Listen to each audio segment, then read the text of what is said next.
Tēnā tātou katoa tātou e rau I ka mai nei, ki tēnei wāhanga. Nō reira nau mai piki mai haere mai e rua ngā rata I tēnei wā ko Dr. Lily Fraser, me Anthony Jordan. So let's crack into it. These questions have been gathered from our whānau throughout the motu and are really questions that are pressing on their minds at the moment.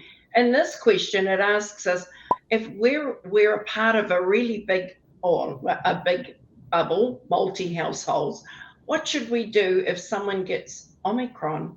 How do we manage that? What can we do?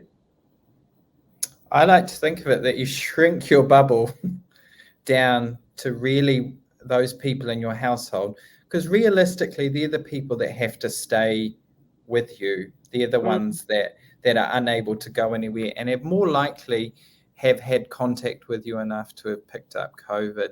So that's probably the easiest way to explain it. That for a lot of households will be difficult, especially when, for example, children live between two households. But it's going to be really important that you, at the time it happens, shrink your bubble down to your household until you're out of that isolation period. And then you can come out of your shell, so to speak. And what we'll see close contacts tested.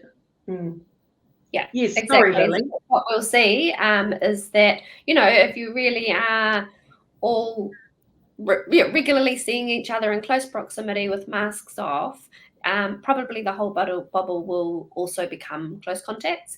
And so sometimes that's one of the hard things about COVID is sometimes your usual support network are also isolating. And so if your plan was that, Nanny Pauline is going to be dropping off the kai, but actually you've just seen Nanny Pauline yesterday and now she's a close contact, that can collapse. And so sometimes you do have to reach further than that. And that's where sometimes actually knowing who your local support through the iwi providers or whānau ora providers is helpful, because sometimes you do need to pull to other people to be able to get that further. And we've definitely seen that for some of our whānau with COVID, is that all the people they would usually call on were also isolating. And I think with Omicron, we're going to see that to such a massive degree that that's a real issue. So the more you can get prepared now, the better, and then reach out to those other services if you need them at the time. How long do we have to isolate for? So good question. At the moment, it's 14 days. You remember it was 10 days not so long ago. So give it 2 weeks. It might be 14 days. It might be back to 10 days. It'll depend, to be honest, based on what the appetite is in terms of the number of cases in the community. It's pretty hard to stay at home in a bubble for 14 days. Ask Lily, it starts to get very boring even after a couple of days. Advice will be given generally about how you have to self-isolate. And once those case numbers get high, there may be some change in that back to 10 days, but let's just wait and see.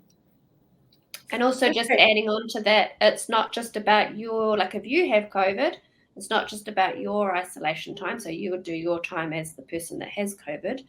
But if your contacts are still in your same whare, they won't start their time, which could be, at the moment, I think it's 7 days or 10 days. It changes all the time. Just wait for the day that you have it and then figure it out. But the contacts don't start their time till later, till the people with COVID are finished. So it can actually turn into weeks, even up to, a month or longer, depending on how many people in your whare and how many people get COVID and how staggered out it is.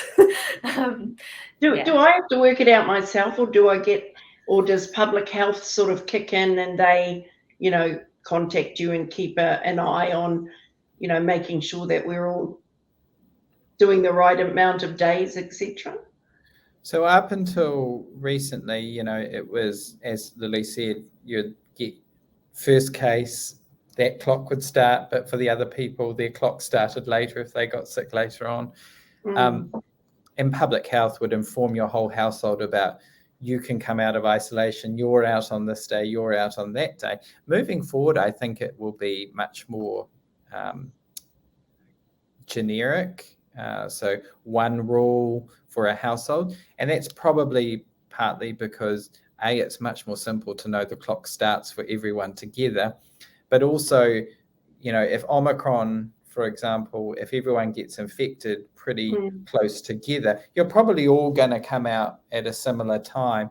What I guess we are looking at is, if 3 to 6 days, probably everyone's got it. How many people are still infectious at 10 days versus 14 days? And that's really what we're looking at the moment, is when the best interval is to release a whole household from the restriction of having to stay home. Thank you. This next part, I sort of feel it's got a personal touch to it, this part, and it's in regard to this person's 5-month-old. If they get Omicron, what should I expect and how can I treat them? And as a parent, as a grandparent, you're thinking, this one's got a bit of asthma. I'm just a bit concerned about them. And some of my mokopuna are, they're adults, and I'm still concerned about what it might look like for them. This person asks about their 5-month-old baby. Do you have some advice for them? Yeah. So, I mean, the thing with COVID is that there is a real range of symptoms, right? And it can be, as we said earlier, it can be from nothing right through to very unwell. And thankfully, for most tamariki, it's at the milder end of that spectrum. So we've got to think about those cold symptoms or flu symptoms that we see. So that might be a runny nose, a cough, maybe a sore throat, a fever, maybe some vomiting or diarrhea. And so those are the kinds of things that we could see in tamariki. And so how you support your baby is really just in terms of what they're going through. If they've got a fever, it's okay to give them some Pamol. If they're not feeding well, it's okay to give them some Pamol to see, because it might be a sore throat. But what I always say to our mātua is trust your gut. And if your gut is saying, actually, something's not right here, or I'm just really worried, then we would much rather talk to you and assess your pēpi and make the decision around whether we need to do anything more than just those kind of things. So, we're getting really good at talking to parents on the phone. It's okay to ring first if you feel like things aren't really urgent. But if you're worried, get in the car or get to your doctors and bring pēpi in, because we're really, really happy to see babies if parents are worried. In the middle of the night, when some of these things happen, is there a resource or a line that parents can ring, to actually just get someone to listen? So we're lucky we have Healthline. So it's an 0800 number where people can call, when they have concerns, to just say, hey, what do you think?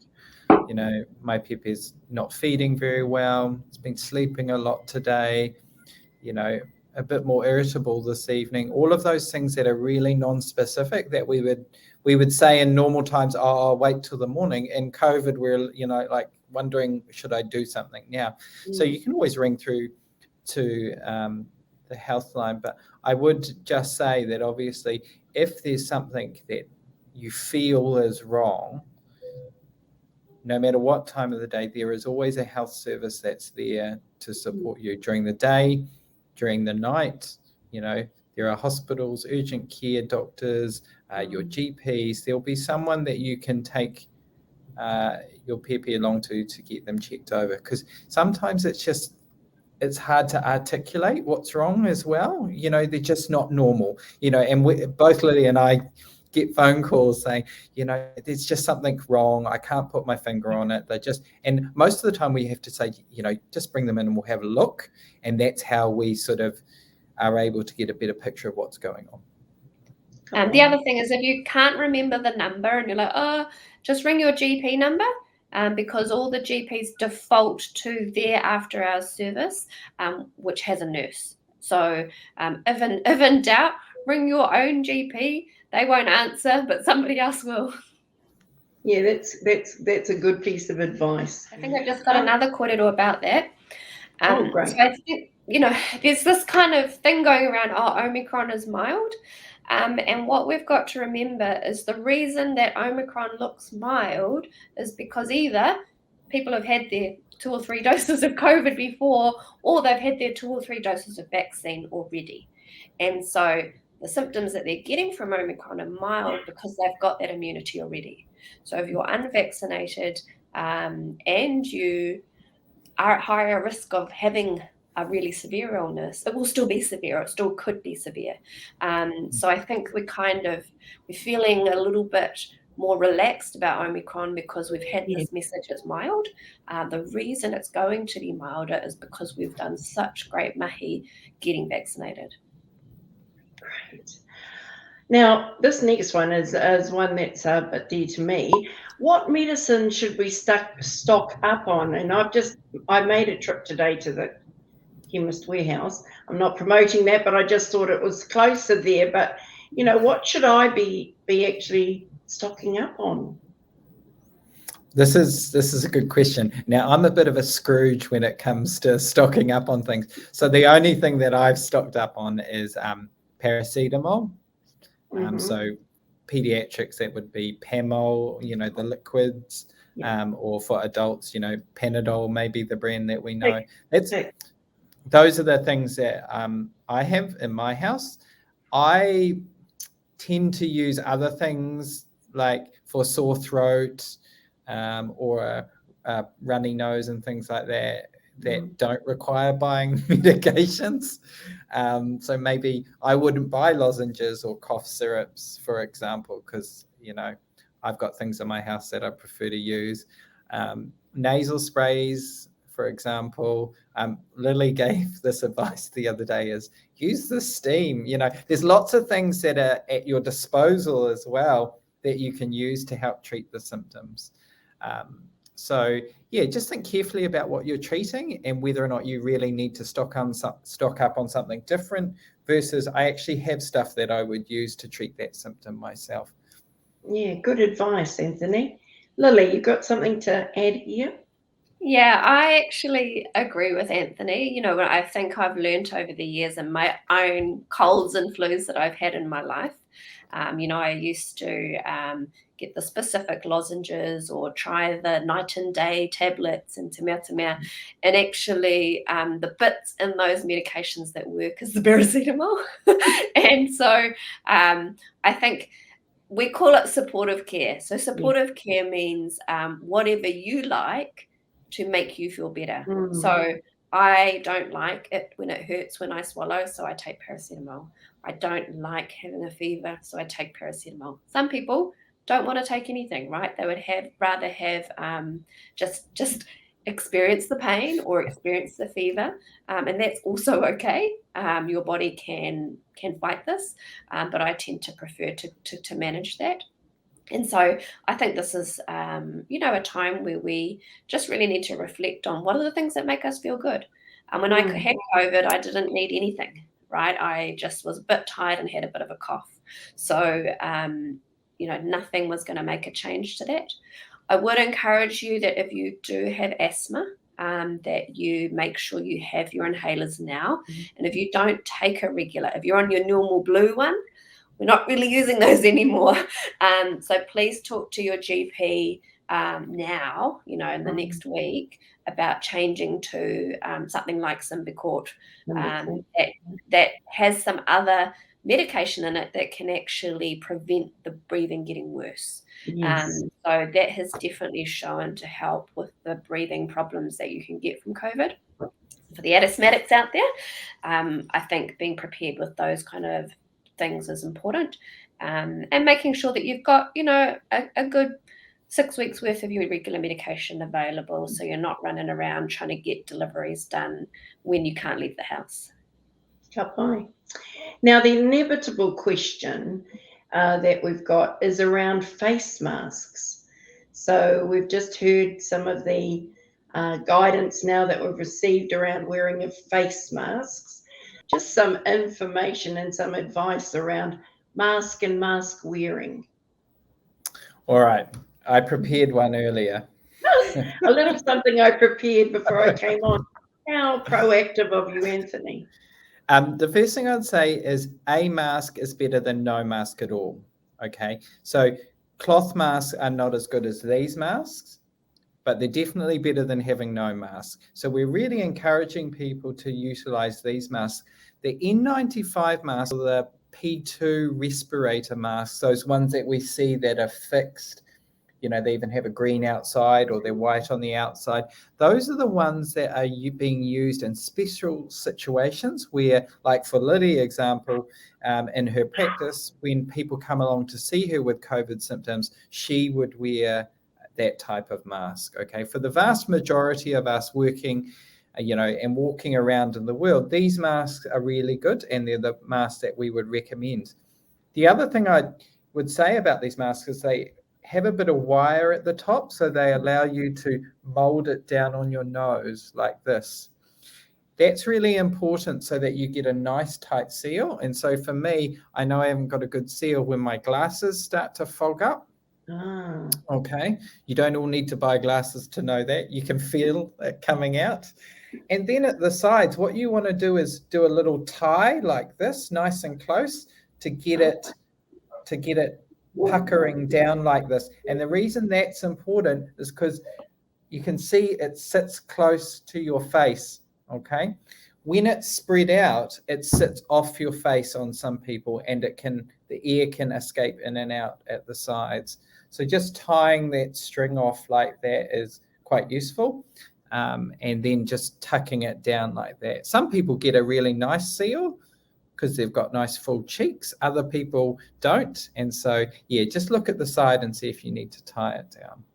So a little bit of shooting to make it sort of more fitting to your face. Yeah. And remember, it doesn't sit down here. It sits over your nose. That's the other thing I see, is it slips down and then everyone's wearing it like that. Air comes out your nose as well. Thank you for the reminder. Lily?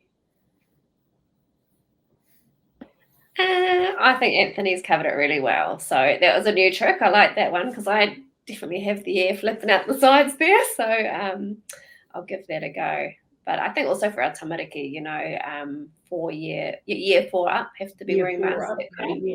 Yeah, and so doing that little tie on the sides may actually help those masks fit our kids, because they're at school often in the cloth masks, which are much hotter in the summer weather. And so if you could get them into a paper mask, they might tolerate it a bit better as well. Yeah. Well, I really want to thank you for the way in which you've answered all of our pātai that we have today, and there's obviously going to be more, and I don't know whether we're going to have more programs like this. I suspect we will, but I just want to mihi to you for your help, and mihi to those who have sent in the pātai and asked the questions for us. It is going to be a voyage of discovery, as we've found, and our preparedness, and also the vaccinations being one of our biggest ways in which we can be prepared and create a safe environment for ourselves and our whānau. So we really are encouraging that. Thank you so much. Thank you to Ngāti Whātua o Rākei and Whai Maia. So mihi ana kia tātou katoa. Kia ora rā.